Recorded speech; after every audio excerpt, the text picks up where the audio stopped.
Hello, Godoy. So great to meet you. You just came off a great run on Netflix, Next in Fashion. We want to hear all about that and your story. In how could you summarize your experience on Next in Fashion if you had to, for someone who didn't watch it?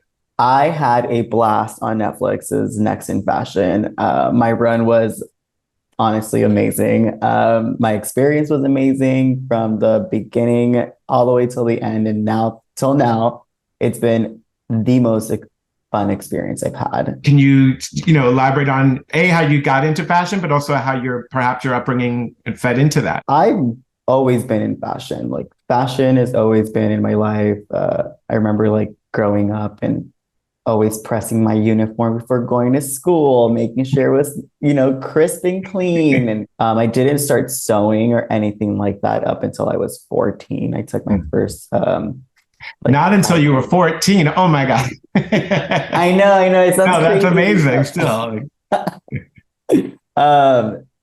Yeah, that's how it started. And then kind of just worked my way through grade school, doing all that. And yeah, I couldn't have done it without like my parents being okay with it.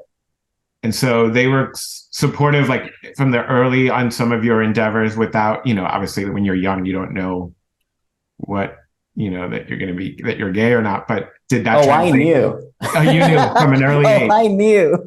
Great. Good for you also.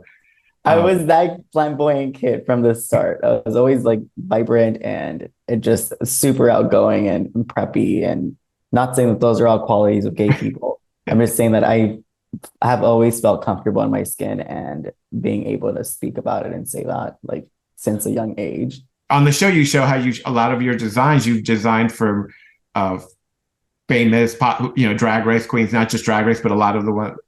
How did that? How did you get into that niche of the fashion world and become such a like strong player? And all these queens come to you for your designs. I started doing drag 10 years ago. I was 18 doing drag. And through my friends from doing drag, I kind of just started making outfits for all of us. And it was word of mouth. If you scroll back onto my like social media, you rarely see me post my work. It's mainly my drag or me. So a lot of it was just word of mouth. So like one person would hear this, or, oh, DragCon weekend's coming, our zipper popped. Can you fix it tonight? And they would bring it over and they would, ask what I do. And it's just word of mouth. That's how it all started with drag.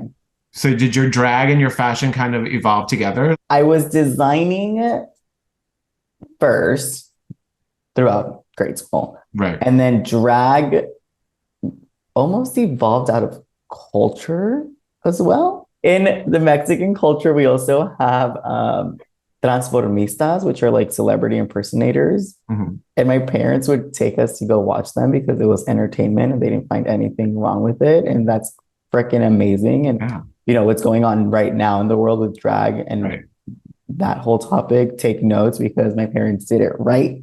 And drag is a place for kids. After doing it, maybe if not the first time, but you kind of got, I like doing this. I like the stage. I like performing, right? And is that it went from there to like evolve? Absolutely. Like being on the stage, I've always been comfortable with. I've been dancing since I was a kid. And then sewing, I was comfortable with making my own stuff and having that creative vision. I've been like drawing since I was a kid. I love being on stage. That's my thing. Like that's why I love drag is because I can create everything from head to toe and then display it for the world to see. You're fully, and it's funny. It's like you're fully in charge of your creative vision because you design for yourself. So you probably work with the other drag artists, but you know what I'm saying? Like you can envision your stuff and make it yourself. Like you have full control. When it comes to me, that's my favorite part.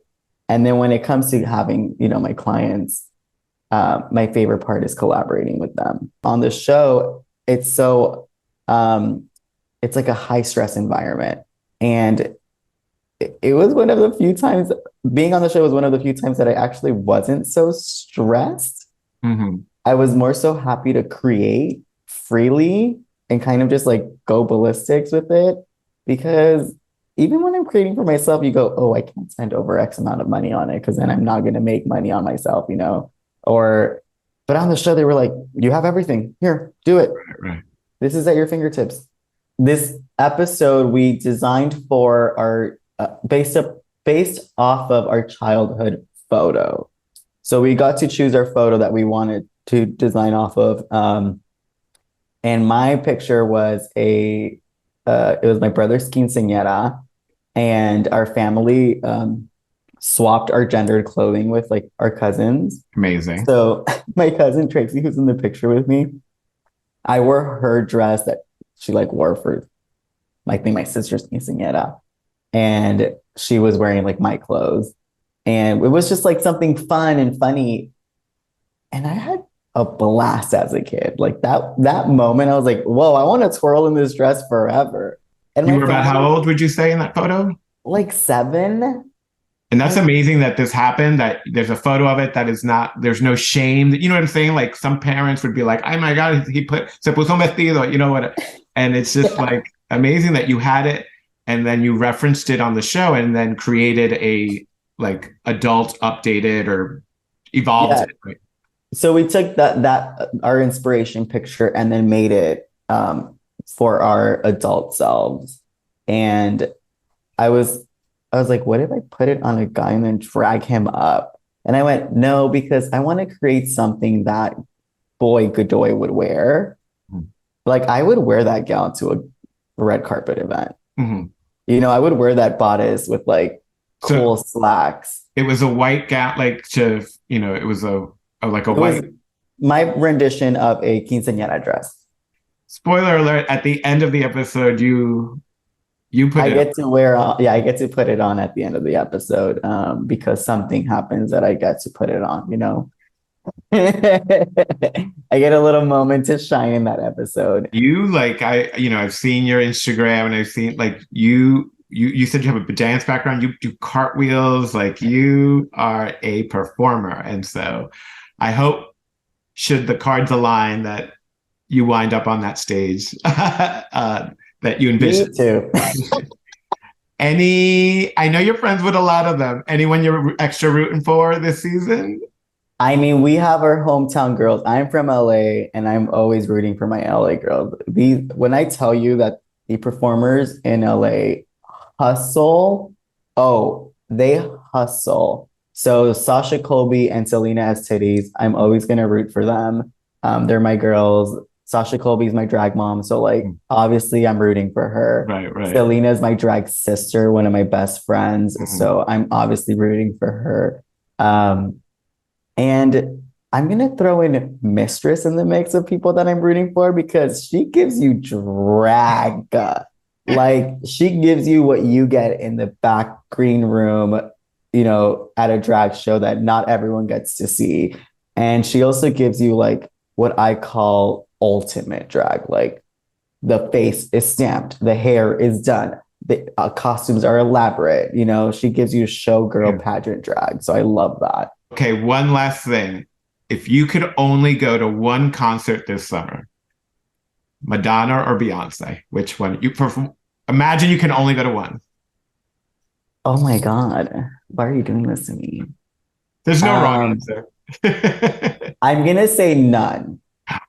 And instead, I want to go to Natalia Lafourcade's concert that's happening this summer. Who was it? Natalia Lafourcade is a Mexican artist who she just hits home for me. So I'm not going to Beyonce's concert. I'm not going to Madonna's concert. I'm going to my girl Natalia's concert. Sounds good. And you'll have fun no matter where. Yeah. All right, Godoy, thank you so much for taking time to chat with us. Anything we can look forward to coming up in the near future for Godoy, the designer or the drag star?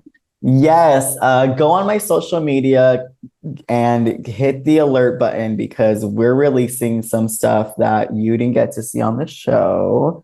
Because spoiler alert, I'm not going to say it, but there's going to be a couple of stuff that you didn't get to see that I want to put out. Actually, like the comments have been going insane. People have been wanting to see X, Y, and Z from the show that I wasn't able to do. So keep an eye out for that. We do have a collection dropping. and just maybe collabs in the future. So just Amazing. And what's your social handle? my social media handle is at G is for Godoy. That's GISFORGODOY across all social media platforms, including Venmo.